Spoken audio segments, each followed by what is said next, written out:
So let's review. Blank verse, of course, we are talking about one of two different types of verse that Shakespeare uses, and this, of course, is iambic pentameter with no rhyme. Somebody want to give me an example from their play? Blank verse. Sydney. Twelfth Night. Who's speaking? Sebastian speaking. And what is Sebastian? Tell the class about Sebastian, about his character. Who is this guy? Sebastian is the main character's brother, Viola. And Viola thinks he's lost at sea, but really he is not, and he went back to Illyria. Excellent. And are Viola and Sebastian, in your estimation, educated? Yeah. Okay. Do they seem to be intelligent? Educated, intelligent. Do they seem to be respectable people, or are they rude and uncouth? Okay, respectable people, intelligent, excellent, and he's speaking in blank verse. And we can talk about what exactly is going on to the scene, but good enough. Connor, what was your example? Midsummer Night's Dream. Act 1, Scene 2, line 4 through 6. It's Peter Quince.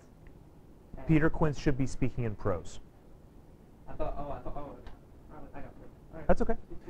Peter Quince is one of the rude mechanicals in Midsummer Night's Dream. So my questions to Sydney, what is this person like? What is their background, education, and so on? Peter Quince is considered a group, part of a group called the rude mechanicals. And rude doesn't mean that they insult people. Rude just means that they are uneducated, working class sorts of folk who don't really have an understanding of courtly manners. Remember, it's very important to understand the difference between court, that means those people who surround a duke or a king, and the people who are outside of that, the people who are not educated. This is Shakespeare's world. So Peter Quince is not a rude person, but he is uneducated and he speaks in prose. All right, and of course I had example here, and the example is once again taken from Merchant of Venice. Antonio's first line is spoken completely in blank verse. Rhymed verse, very simple. But who can give me an example of some rhymed verse? Yeah, measure for measure. Yeah, it was, I think it's Act 3. Yeah, Act 3, Scene 2. Uh-huh. Duke. The Duke. Do you notice the shift there? Shift into rhymed verse from prose. Do you see how the rest of it's pretty much prose throughout the entire thing, and then we shift into rhyme? I understand, but I'm just by looking at it on the page. And Michael, this is unfair because you weren't here on Thursday. But you can see the entire scene is prose, except for the shift at the end.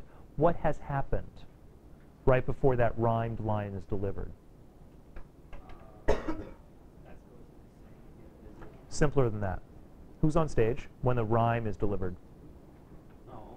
Only the Duke. Everybody else has left stage, right? So everybody else leaves, and the structure changes. Good. We go from prose to rhymed.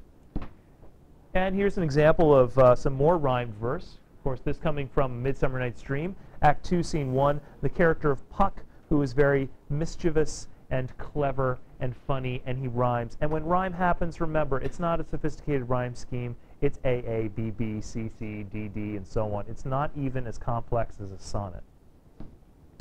The couplet, we talked about ending or providing some sort of ending, and I'll just go over this really quickly. Here's a couplet from, yes, Merchant of Venice at the end of Act 1, Scene 1. This is a relatively serious discussion between Antonio and Bassanio, where one is asking to borrow money from the other, and of course the other has no money, so they have to go into debt to do this. At the end, it's not so much that we are lightening the mood or being playful as Puck would be, but we are providing some sort of ending, a finality to the scene. And as they leave on a rhyme. Prose, regular speech, the rude mechanicals are speaking it. Can we get something from, Taming of the Shrew would be a good example. Some Taming of the Shrew people. Can you give me an example of a character speaking in prose, please? Taming of the Shrew. Wonderful examples in the induction that can very clearly demonstrate what's going on. Julianne? I was just wondering the definition of a couplet. A couplet is just a rhyme, but it's only 2 lines of rhyme. Hence, couplet. Whereas rhymed verse would be more sustained rhyme over more than 2. Just anything that Christopher Sly said. Although, hold on, it changes. But Christopher Sly is a drunken, poor, rude, lazy waste of a man. And he opens the play drunk in a tavern, and he quickly is kicked out. And of course he speaks in prose. And then who comes in, Ian, who speaks very demonstratively in blank verse? The Lord with his huntsman. So he's coming in off a hunt, and Sly is there drunk on the road. Sly speaking in prose. The Lord and his huntsman enter speaking in blank verse. Starts to give you an indication of why he would use one over another. And of course, remember that I apologize here because Smart Notebook does not allow me to format this properly. But if I had formatted this properly, oh, I probably didn't mention that to you folks because we didn't have this. Yeah, so Smart Notebook won't let me format this properly. It will not allow me to justify that. It will not allow me to pull it all to a straight line. But if you're looking in your play, then the Oxford School of Shakespeare has correctly formatted this, and then that scene that Michael was just looking at and the lines from Christopher Sly and other lines of prose, Lancelot Gobbo. This is the line from Merchant of Venice, and The Tempest, if you find anything from Trinculo. Twelfth Night, who's speaking in prose? I'm sorry? Festi is speaking in prose quite often, and other lower characters, or at least uncouth and drunken characters like Sir Toby Belch and Andrew Aguecheek will speak in prose as well.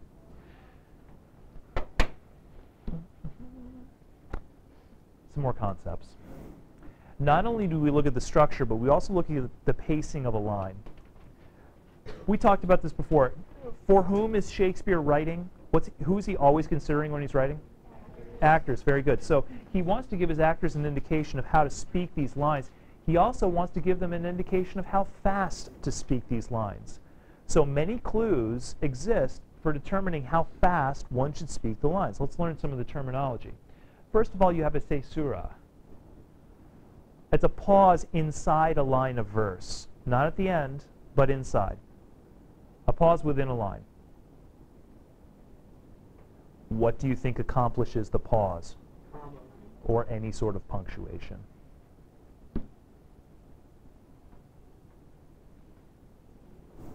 There you go. Now take a look at that line. This is once again Antonio's line from the beginning of Merchant of Venice.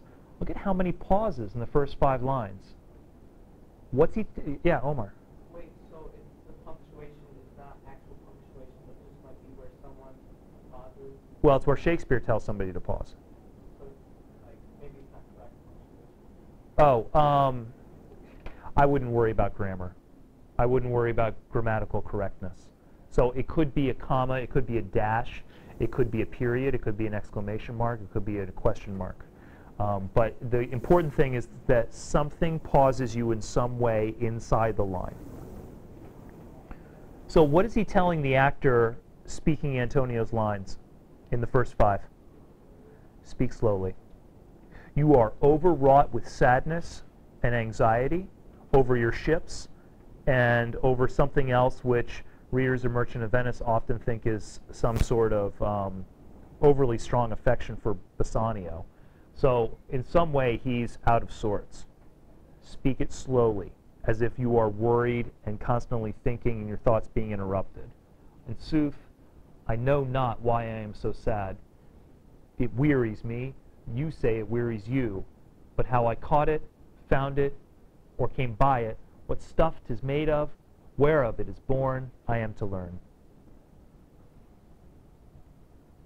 No such thing in these last 2 lines. We'll talk about those in a moment. Another way of creating a pause is an end-stopped line. This is simple. It's the same thing. It's just the punctuation is at the end of the line. So caesura is inside, end stopping is at the end of the line.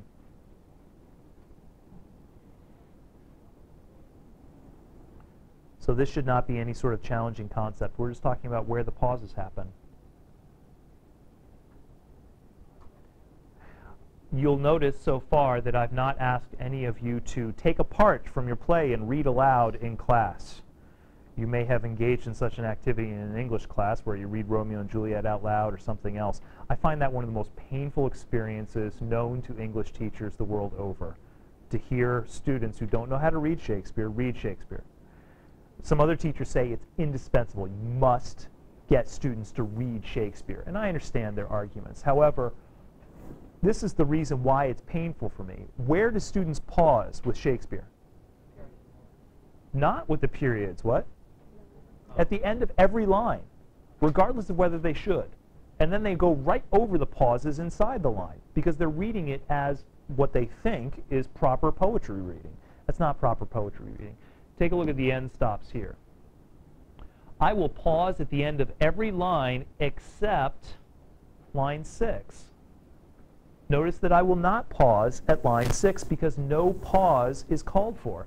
And such a want-wit sadness makes of me that I have much ado to know myself. That should be read as all one line. No pause in there. Now, it doesn't mean you should rush through it, but it means that there is no discernible pause at the end of that line. These lines are end-stopped. This one is not. And when it's not end-stopped, it's called enjambed. That's the adjective. Enjambment is the noun. An enjambed line is a line that does not pause at the end, so the speaker should continue on.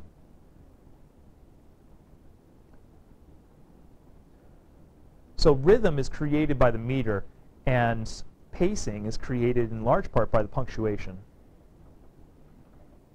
But students murder Shakespeare because they pace based on the length of the line.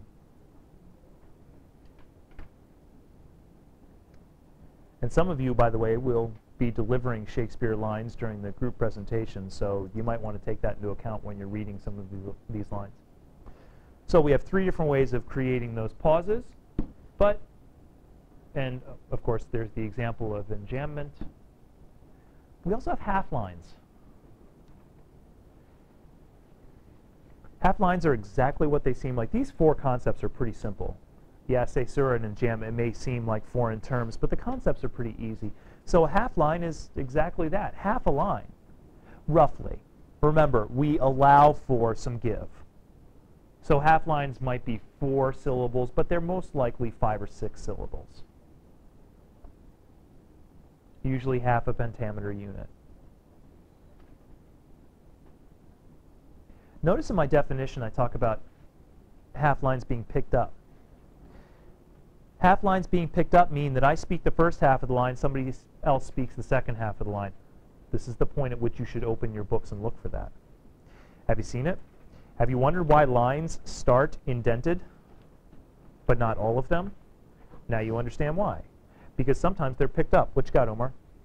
Calvin, scene 2, Tempest, Act 2, page 41. Act 2, 2. Yep. Oh, well, yeah, Caliban's kind of picking up his own line because there is stage direction, noise of thunder, and so on. Look at the previous page, page 40 there, and look at Gonzalo and Alonso. Look at them picking up each other's lines. Do you see that? So we've got line 304. If you see that, everybody in Tempest, if you want to look at page 40, line 304, the number 304 is shared by Alonso and Gonzalo. So if I cite line 304, it's Alonso and Gonzalo both sharing it. Yes, what do you have, Sonia? Well, my Act 2 scene 4, page 36, Orsino, takes half a line and then Viola. Orsino and Viola are sharing lines. Very good. On page 36. What you got for measure for measure? Aeschylus, Angelo, and the Provost. Act scene. Act 2, page 20.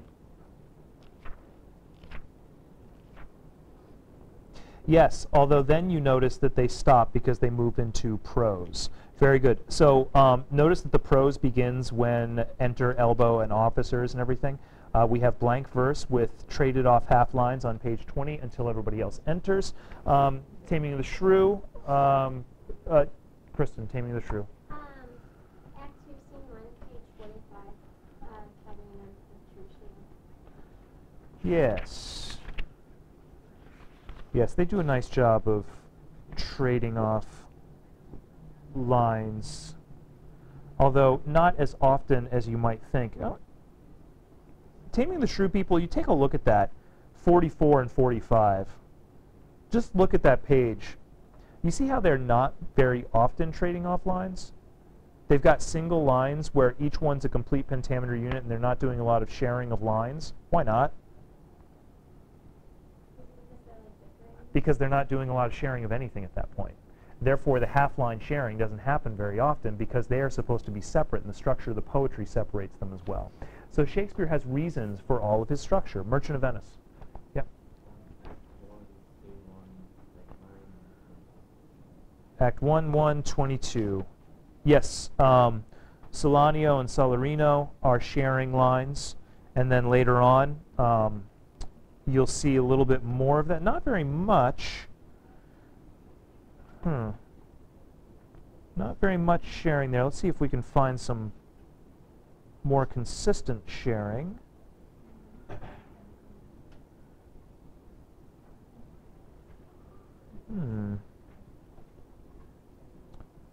Not seeing a lot of consistent sharing throughout Merchant of Venice. I see little bits and pieces here and there. 2-1.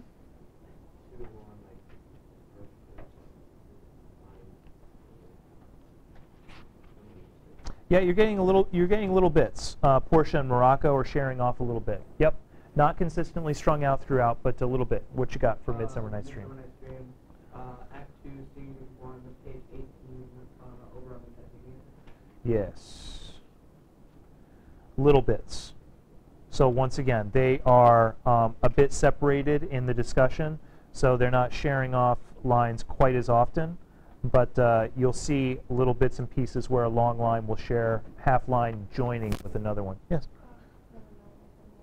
Oh, that's okay. So you see the examples of the half line joining. That's a completed half line. There are also incomplete half lines. Notice that that half line is not completed. Anybody have an idea for purpose? Why not? Why cut a pentameter unit in half? Why not complete it?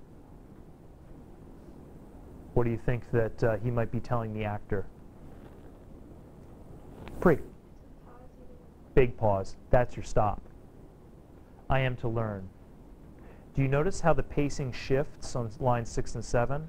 So he's, throughout this, everything is slow and broken up. And then this one is fluid and moves.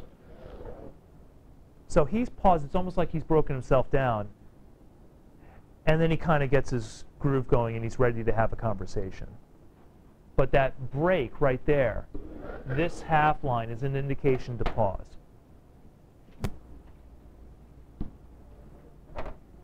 Here's some principles. Meaning is derived from the use of language in this way. You determine a lot. You could determine something about the scene. You could determine something about the relationship between the characters. You can determine something about the characterization of the speaker.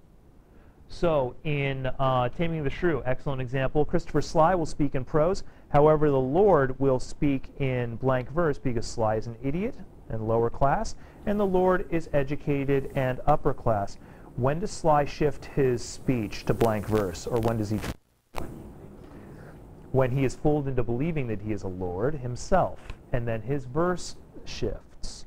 So some of you will see one person shifting their speech. Now you might ask yourself, why would somebody do that? Well, it could be that somebody is not capable of anything else. It could be that they're just not that bright. It could be that somebody is speaking down to another person, kind of talking simply to the masses. Those of you in Measure for Measure, if you look at that trial at the beginning of Act 2, you'll see that Angelo and Aeschylus are speaking in blank verse to each other until the morons walk onto the stage, and then they drop into prose. Why? Because they're speaking down to people. Shifts happen.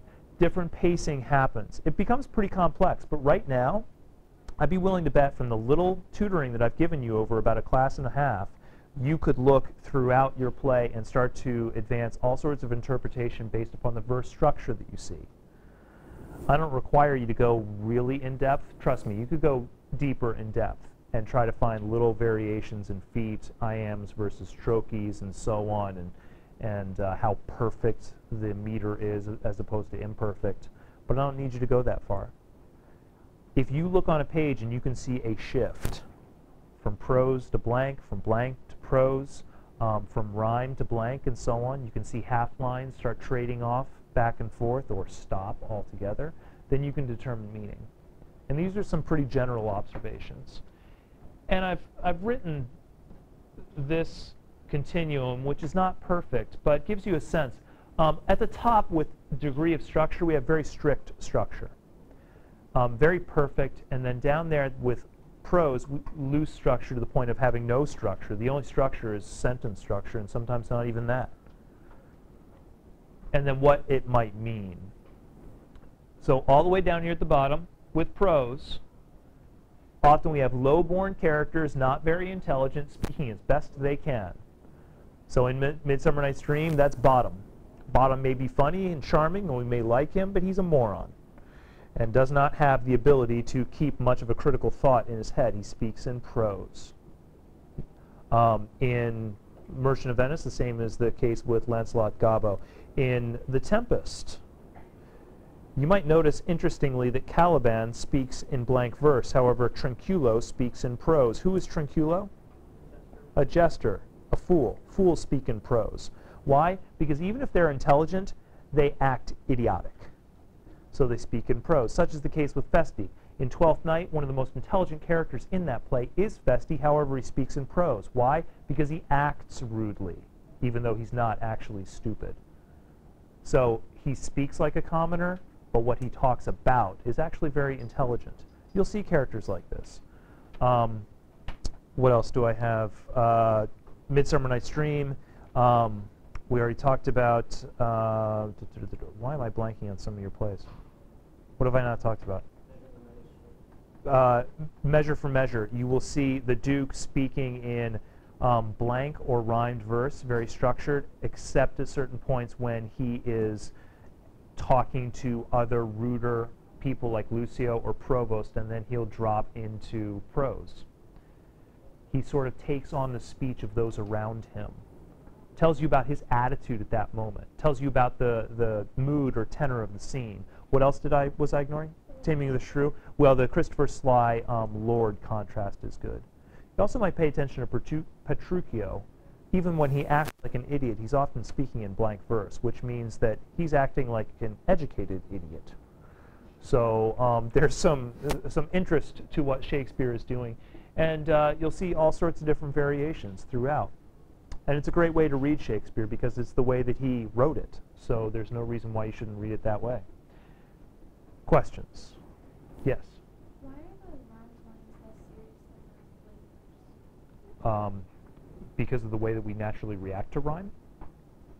If I start reading Dr. Seuss to you, chances are that you would smile. Why? Because of its nonsense content? Yeah, that's part of it, but just because of the sing-songy sort of rhyme that we associate with nursery rhymes and other sorts of relatively childlike and infantile expressions. However, it takes effort to rhyme. That's why the commoners will not speak in rhyme. Okay, they'll speak in prose. But somebody like Puck, who's mischievous and fun and childlike and sprightly, he'll speak in rhyme when he's having a good time. And other people will do the same thing. To answer your question, Emily, it's purely because of our subjective reaction to rhyme. Shakespeare's playing on that. Michael? When these plays were presented, did the audience realize how Shakespeare used? I am not an expert on that, and I don't know the answer to that question. I can mount a hypothesis, but that's about as close as I could get. I would say that anybody listening to speech understands differences between speech A and speech B, even if they can't articulate it. For instance, if you're sitting there listening to me speak, you say, oh, Mr. Clarkson speaks in a certain way. And then you hear somebody else speaks who speaks in a different way. You say, well, that person speaks in a different sort of way. You hear it, even though you might not understand what's going on, but you'll definitely hear it, and it'll have an impact on you. So my ability to speak and my particular oration style will, my choice of language and my pacing and so on, will have an impact on you, and you'll feel it, even if you don't know what's going on. So my hypothesis is that the commoners listening probably have no clue what he's doing, but it still has an impact on them. Okay? Kristen? with the half line, is it that they're finishing each other's sentences? It's that they're finishing each other's sentences or that there's a very smooth flow to the discussion. So it's that there's not a lot of stopping, there's not a lot of breakage between the two people. It's that their ideas are flowing into each other. Okay. Any other questions? Yes, Ian. Can you just explain couplet real quick? Couplet is just 2 lines that rhyme. Where are you going? You know it's snowing. Right. Where are you going? You know it's snowing. That's a good one. I like that. Yes, although probably wouldn't use a question because we use couplets for endings, unless you want to end with a question, which is philosophically intriguing. All right, enough. Gather into your groups. Group activity number 2, please. Start on it.